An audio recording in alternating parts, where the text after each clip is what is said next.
राधे राधे मित्रांनो. मित्रांनो, असं बघायला मिळतं की बरेचसे कपल्स हनीमून बद्दल डिस्कस करतात. आपण इकडे लग्नानंतर इकडे फिरायला जाऊ, तिकडे फिरायला जाऊ, काश्मीरला जाऊ. त्यासाठी मी पेस्टल कलरचा लेहंगा घेणार आहे. लग्नासाठी आपण मॅचिंग ड्रेसिंग करू. हे सर्व तुम्ही ठरवता. फिरायला कुठे जायचं तुम्ही ठरवता. तुमच्या लग्नाबद्दल कॉस्ट्युम्स बद्दल ठरवता. पण लग्नासोबत जी तुमच्या कडेची गोष्ट आहे म्हणजे responsibility towards each other as well each other's family.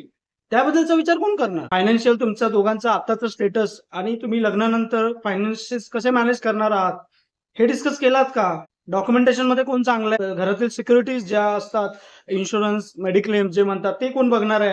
Grocery, ration पाणी आणायचं जे काम आहे ते कोण करणार आहे? अकाउंट, फॅमिलीचे सेव्हिंग अकाउंट्स कडे कोण लक्ष देणार आहे? तुमचं ओव्हरऑल फायनान्शियल मॅनेजमेंट, जसं तुमच्या घरात कोणाला काय हवं नको याकडे कोण लक्ष देणार आहे? हे तुम्ही विचार केलात का? तर नाही. प्रत्येक कपलने हे विचार करायला पाहिजे. सर्वात महत्त्वाचं म्हणजे लग्नाबद्दल डिस्कस करता, पण लग्नानंतर येणाऱ्या ज्या रिस्पॉन्सिबिलिटीज आहेत, त्याबद्दल सुद्धा सजग राहणं तितकंच गरजेचं आहे. नाहीतर याचमुळे सध्या संसार तुटत चालले आहेत. तर लग्नानंतर 2 माणसं नसतात, तर एक फॅमिली, 2 फॅमिलीज एकत्र येतात. तर तुमच्यासोबत एक माणूस ॲडअप होतो. तुमच्यासोबत एक 24 तास एक माणूस सोबत राहत असतो, ज्याची तुम्हाला सवय नसते, मेंटली सवय नसते. तर त्याची मेंटॅलिटी तुमची आहे का? त्याच सर्व शारीरिकच नाही तर मानसिक, सोशल गरजा सुद्धा तुम्हाला भागवता यायला पाहिजे. यासाठी तुम्ही मेंटली प्रिपेअर झालात का? महत्त्वाचं म्हणजे तुमच्या आवडी-निवडी, फॅमिलीतल्या माणसांचे भाव, तुमचे फायनान्सेस, तुमच्यावर असलेले लोन्स, फ्युचर फायनान्शियल प्लॅन्स, तुमचे फ्युचर गोल्स दोघांचेही, हे सर्व डिस्कस व्हायला पाहिजेत.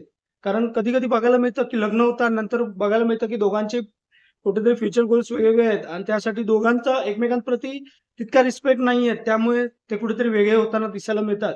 तर तुमचे गोल्स भले वेगळे असून देत, पण तुमचे एकमेकांच्या स्वप्नांबद्दल रिस्पेक्ट हवा. तशीच वेळ आली तर कोण मागे पाऊल घेईल किंवा दोघं एकमेकांच्या स्वप्नांचा सन्मान करून दोघं एकमेकांना सपोर्ट करून कशी पुढे जाऊ, याचा विचार करायला पाहिजे. याबद्दल डिस्कशन हे आधीच व्हायला पाहिजे. नाहीतर नंतर पुढे जाऊन याचमुळे गैरसमज होतात, वादाला ठिणगी पेटते. हे डिस्कशन नक्कीच व्हायला पाहिजे कपल्समध्ये.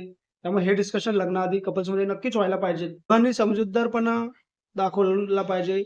2 माणसं ही कधीच एकसारखी नसतात. त्यांनी हाताचा तसेच एकमेकांचा सन्मान करायला पाहिजे. एकमेकांचा रिस्पेक्ट करून एकमेकांच्या आई-वडिलांना, एकमेकांच्या स्वप्नांचा आदर करायला पाहिजे. तरच तुम्ही एक यशस्वी जोडीदार बनू शकता. राधे राधे.